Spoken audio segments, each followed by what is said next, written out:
Hello hi friends, ಆರು ರುಚಿಗಳು by ಮಾನಸ ಚಾನಲ್ಗೆ ಸ್ವಾಗತ. ತುಂಬಾ ಹೈ ಪ್ರೋಟೀನ್ ಮತ್ತೆ ವಿಟಮಿನ್ಸ್ ಇರೋಂಥ ರೆಸಿಪಿನ ನಾನು ಇವತ್ತು ನಿಮ್ಮ ಹತ್ರ ಶೇರ್ ಮಾಡ್ಕೋತಾ ಇದ್ದೀನಿ. ಇದು ಡಯಟ್ ಮಾಡೋರು ಕೂಡ ಇದನ್ನ ತಿನ್ಬೋದು. ಮತ್ತೆ ಮನೆಯಲ್ಲಿ ಮಕ್ಕಳಿಂದ ಹಿಡಿದು ದೊಡ್ಡವ್ರ ತನಕ ತುಂಬಾ ಇಷ್ಟ ಆಗುತ್ತೆ ಈ ರೆಸಿಪಿ. ಮನೆಯಲ್ಲಿ ಟ್ರೈ ಮಾಡಿ ಎಲ್ಲರೂ ಕಮೆಂಟ್ ಬಾಕ್ಸ್ ಅಲ್ಲಿ ಕಮೆಂಟ್ ಹಾಕಿ. ಇವಾಗ ಒಂದು ಬೌಲ್ ತಗೊಳ್ಳಿ. ಆ ಬೌಲ್ಗೆ ಒಂದ್ 2-3 ಗ್ಲಾಸ್ ಅಷ್ಟು ವಾಟರ್ ಹಾಕೊಂಡು ದೊಡ್ಡ ಗ್ಲಾಸ್ ಅಲ್ಲಿ ನೀರ್ ಹಾಕೊಳ್ಳಿ. ನೀರ್ ಹಾಕೊಂಡು ಅದು ಸ್ವಲ್ಪ ಬಾಯ್ಲ್ ಆಗಕ್ ಸ್ಟಾರ್ಟ್ ಆದ್ಮೇಲೆ ನೋಡಿ, ಸ್ವಲ್ಪನೇ ಈ ತರ ತುಂಬಾ ಬಾಯ್ಲ್ ಆಗೋದ್ ಬೇಡ, ಸ್ವಲ್ಪ ಬಾಯ್ಲ್ ಆಗಿ ಸ್ಟಾರ್ಟ್ ಆದ್ರೆ ಸಾಕು. ಅದಕ್ಕೆ ನೀವು ಕ್ಯಾಶ್ಯೂಸ್ ಮತ್ತೆ ಒಂದು 25 ಕ್ಯಾಶ್ಯೂಸ್ ತಗೊಂಡಿದ್ದೀನಿ, ಮತ್ತೆ 200 ಗ್ರಾಮ್ಸ್ ಅಷ್ಟು ಪನ್ನೀರ್ನ ಅದಕ್ಕೆ ಹಾಕಿಡ್ತಾ ಇದ್ದೀನಿ. ಹಾಕಿ ಹಾಗೆ ಇಟ್ಬಿಡಿ, ಒಂದು 10 ನಿಮಿಷ ಹಾಗೆ ಇಡಿ. ಇವಾಗ ಒಂದು ಬಾಣ್ಲಿ ತಗೊಳ್ಳಿ. ಬಾಣ್ಲಿಗೆ ಒಂದ್ 2-3 ಸ್ಪೂನ್ ಅಷ್ಟು ಆಯಿಲ್ ಹಾಕೊಳ್ಳಿ ಸಾಕು. ಮತ್ತೆ ಆನಿಯನ್ ನಾನು ಈ ತರ ದಪ್ಪಕ್ಕೆ 2 ಆನಿಯನ್, ದೊಡ್ಡ ಆನಿಯನ್ ಹಾಕೋತಾ ಇದ್ದೀನಿ. ಮತ್ತೆ ಒಂದ್ 5-6 ಹಸಿಮೆಣಸಿನ್ಕಾಯಿನ ಸಣ್ಣ ಸಣ್ಣ ಕಟ್ ಮಾಡಿ ಹಾಕೋತಾ ಇದ್ದೀನಿ. ಆನಿಯನ್ 1 ನಿಮಿಷ ಫ್ರೈ ಮಾಡ್ಕೊಳ್ಳಿ. ಮತ್ತೆ ಇವಾಗ ಇದಕ್ಕೆ ಪೆಪ್ಪರ್ ಕೂಡ ಹಾಕೊಳ್ಳಿ. ಯೆಲ್ಲೋ ಪೆಪ್ಪರ್ ಮತ್ತೆ ರೆಡ್ ಪೆಪ್ಪರ್ ಈ ತರ ದಪ್ಪ ಕಟ್ ಮಾಡಿ ಹಾಕೊಳ್ಳಿ. ಇದಕ್ಕೆ ಬೇಬಿ ಕಾರ್ನ್ ಕೂಡ ಹಾಕೋತಾ ಇದ್ದೀನಿ. ಬೇಬಿ ಕಾರ್ನ್ ನೋಡಿ ಈ ಸೈಜ್ ಅಲ್ಲಿ ಕಟ್ ಮಾಡಿ ಹಾಕೊಳ್ಳಿ. ಅದನ್ನು 2 ಚಿಕ್ಕ ಬ್ರೊಕೋಲಿನ ಕ್ಲೀನ್ ಮಾಡಿ ನೋಡಿ ಈ ತರ ಸಣ್ಣ ಸಣ್ಣ ಕಟ್ ಮಾಡ್ಕೊಂಡು ಅದನ್ನು ಕೂಡ ಹಾಕೊಳ್ಳಿ. ಹಾಕೊಂಡು ಎಲ್ಲಾನು ಚೆನ್ನಾಗಿ ಆಯಿಲ್ ಅಲ್ಲೇ ಸ್ವಲ್ಪ ಫ್ರೈ ಮಾಡ್ಕೊಳ್ಳಿ. ಇದು ಆಮೇಲೆ ಸ್ವಲ್ಪ ಒಂದ್ 2 ನಿಮಿಷ ಫ್ರೈ ಆದ್ಮೇಲೆ ಅದಕ್ಕೆ 1 ಸ್ಪೂನು ಉಪ್ಪು ಹಾಕೊಂಡು ಮತ್ತೆ ಫ್ರೈ ಮಾಡ್ಕೊಳ್ಳಿ. ಅದನ್ನ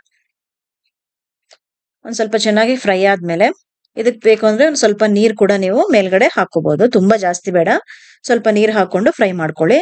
ಅರಿಶಿನ ಒಂದ್ 1/2 ಸ್ಪೂನು, ಮತ್ತೆ ಚಿಲ್ಲಿ ಫ್ಲೇಕ್ಸ್ ಮತ್ತೆ ಆರಿಗ್ಯಾನಿ ಕೂಡ ಇದಕ್ಕೆ ಹಾಕೋತಾ ಇದ್ದೀನಿ. 2 ಸ್ಪೂನ್ ಹಾಕೊಳ್ಳಿ. ಅದಾದ್ಮೇಲೆ ಪನ್ನೀರ್ ಕೂಡ ಆಡ್ ಮಾಡ್ಕೊಂಡು ಮತ್ತೆ ಒಂದ್ 2 ನಿಮಿಷ ಫ್ರೈ ಮಾಡ್ಕೊಳ್ಳಿ ಎಲ್ಲ ಚೆನ್ನಾಗಿ.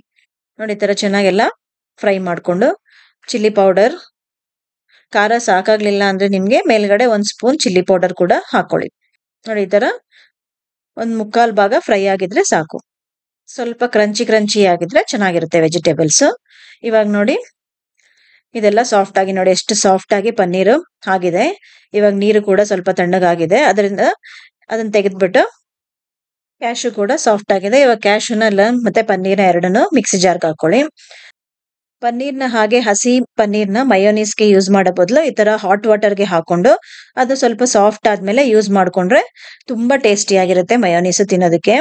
ನೋಡಿ ಈ ತರ ಒಂದ್ಸಲ ಟ್ರೈ ಮಾಡಿ ಮನೇನ ಎಲ್ಲಾರುನುವೆ. ತುಂಬಾ ಟೇಸ್ಟಿಯಾಗಿ ಬರುತ್ತೆ, ತುಂಬಾ ಸಾಫ್ಟ್ ಆಗು ಬರುತ್ತೆ, ತುಂಬಾ ಟೇಸ್ಟಿಯಾಗೂ ಬರುತ್ತೆ. ನೋಡಿ ಇವಾಗ ಎಲ್ಲ ಪನ್ನೀರ್ನ ಇದಕ್ಕೆ ಹಾಕೋತಾ ಇದ್ದೀನಿ ಪೀಸ್ ಮಾಡಿ. ಇದಕ್ಕೆ ಸ್ವಲ್ಪ ನೀರ್, ಗಾರ್ಲಿಕ್ ಕೂಡ ಒಂದ್ 5-6 ಗಾರ್ಲಿಕ್ ಕೂಡ ಹಾಕೊಂಡಿದ್ದೀನಿ, ಮತ್ತೆ ಚಿಲ್ಲಿ ಫ್ಲೇಕ್ಸ್ ಸ್ವಲ್ಪ ಟೇಸ್ಟ್ಗೆ, ಮತ್ತೆ ಒಂದ್ 1/2 ಸ್ಪೂನ್ ಅಷ್ಟು ಸಾಲ್ಟ್ ಕೂಡ ಇದಕ್ಕೆ ಹಾಕೊಂಡಿದ್ದೀನಿ. ಹಾಕೊಂಡು ಇದನ್ನ ನೋಡಿ ಈ ತರ ಸಾಫ್ಟ್ ಪೇಸ್ಟ್ ಆಗಿ ಸ್ವಲ್ಪ ನೀರ್ ಹಾಕೊಂಡು ಗ್ರೈಂಡ್ ಮಾಡ್ಕೊಳ್ಳಿ. ನೋಡಿ ಎಷ್ಟು ಸಾಫ್ಟ್ ಆಗಿ ಬಂದಿದೆ. ಇವಾಗ ಲೆಟ್ಯೂಸ್ ನ ನೀವು ಒಂದೊಂದೇ ಎಲೆನ ನೋಡಿ ಈ ತರ ಬಿಡಿಸ್ಕೊಂಡು ತೊಳ್ಕೊಳ್ಳಿ. ಚೆನ್ನಾಗಿ ಸಾಲ್ಟ್ ವಾಟರ್ ಅಲ್ಲಿ ಸ್ವಲ್ಪ ತೊಳ್ಕೊಂಡು ಪ್ಲೇಟ್ಗೆ ಹಾಕೊಳ್ಳಿ. ನೋಡಿ ಈ ತರ ಒಂದೊಂದೇ ಎಲೆನ ಬಿಡಿಸ್ಕೊಳ್ಳಿ, ದೊಡ್ಡ ಎಲೆನ ಬಿಡಿಸ್ಕೊಂಡು ಇವಾಗ ತವಾಗೆ ಸ್ವಲ್ಪ ಬಟರ್ ಬೇಕಾದ್ರೂ ಹಾಕೋಬಹುದು, ನೀವು ಗೀ ಬೇಕಾದ್ರೂ ಹಾಕೋಬಹುದು. 2 ಟೇಸ್ಟ್ ಚೆನ್ನಾಗಿ ಬರುತ್ತೆ. ತವಾಗ ಒಂಚೂರು ಗೀ ಹಚ್ಬಿಟ್ಟು ನೋಡಿ ಲೆಟ್ಯೂಸ್ ನ ಈ ತರ ತವಾ ಮೇಲೆ ಹಾಕೊಳ್ಳಿ. ಒಂದ್ ಕಡೆ ಫ್ರೈ ಆದ್ಮೇಲೆ ಇನ್ನೊಂದ್ ಕಡೆ ತಿರುಗಿಸ್ ಹಾಕೊಳ್ಳಿ. ಅದನ್ನ ಹಾಗೆ ತುಂಬಾ ಜಾಸ್ತಿ ಉರಿ ಇಟ್ಕೋಬೇಡಿ, ಸ್ವಲ್ಪ ಉರಿನಲ್ಲೇ ಇದು ಬೇಗ ಫ್ರೈ ಆಗೋಗುತ್ತೆ. ನೋಡಿ ಈ ತರ ಒಂದೊಂದನ್ನೇ ತಿರುಗಿಸ್ ಹಾಕೊಳ್ಳಿ. ಒಂದ್ ಸೈಡ್ ಫ್ರೈ ಆದ ತಕ್ಷಣ ಇನ್ನೊಂದ್ ಸೈಡ್ ನ ಈ ತರ ತಿರುಗಿಸ್ ಹಾಕೊಳ್ಳಿ. ಲೆಟ್ಯೂಸ್ ತುಂಬಾ ಒಳ್ಳೇದು ಹೆಲ್ತ್ಗೆ. ಇದನ್ನ ಅವಾಗವಾಗ ಮನೆಯಲ್ಲಿ ಯೂಸ್ ಮಾಡ್ತಾ ಇರಿ. ನೋಡಿ ಇವಾಗೆಲ್ಲ ಚೆನ್ನಾಗಿ ಫ್ರೈ ಆದ್ಮೇಲೆ ಒಂದ್ ಪ್ಲೇಟ್ ಈ ತರ ಹಾಕೊಳ್ಳಿ. ಪ್ಲೇಟ್ಗೆ ಹಾಕೊಂಡು ನಾವು ಪಲ್ಯ ಮಾಡ್ಕೊಂಡಿದೀವಲ್ಲ ಅದನ್ನು ಕೂಡ ಪನ್ನೀರ್ದು, ಅದನ್ನು ಕೂಡ ಈ ತರ 2 ಸ್ಪೂನ್ ಅಷ್ಟು ಒಂದೊಂದು ಲೆಟ್ಯೂಸ್ ಮೇಲೆ ಹಾಕೊಳ್ಳಿ. ಹಾಕೊಂಡು ಮಯೋನೀಸ್ ಕೂಡ ರೆಡಿ ಆಗಿದೆ, ಅದನ್ನು ಕೂಡ ಇವಾಗ ನಾವು ಹಾಕೊಳ್ಳೋಣ. ಮಯೋನೀಸ್ ನೋಡಿ ಇವಾಗೆಲ್ಲ ಈ ತರ ಹಾಕೊಂಡು ಅದ್ರ ಮೇಲೆ ಮಯೋನೀಸ್ ನ ಈ ತರ ಹಾಕೊಳ್ಳಿ. ತುಂಬಾ ಜಾಸ್ತಿ ಏನ್ ಹಾಕೋಕ್ ಹೋಗ್ಬೇಡಿ, ಸ್ವಲ್ಪನೇ ಹಾಕೊಳ್ಳಿ ಈ ತರ ಮಯೋನೀಸ್ಗೆ ನೀವು ಇನ್ನೂ ಸ್ವಲ್ಪ ನೀರು ಹಾಕೊಂಡು ವಾಟರ್ ಹಾಕ್ಬೇಕು ಅಂದ್ರೆ ಮಾಡ್ಕೋಬಹುದು. ನೋಡಿ ಈ ಥಿಕ್ನೆಸ್ ಅಲ್ಲಿ ಇದ್ರೆ ಎಲ್ಲಾ ಕಡೆ ಸ್ಪ್ರೆಡ್ ಆಗಲ್ಲ, ಚೆನ್ನಾಗಿ ಬರುತ್ತೆ ಮಯೋನೀಸ್ ನೋಡೋದಕ್ಕೂ, ಮತ್ತೆ ತಿನ್ನೋದ ಟೇಸ್ಟ್ ತುಂಬಾ ಚೆನ್ನಾಗಿರುತ್ತೆ.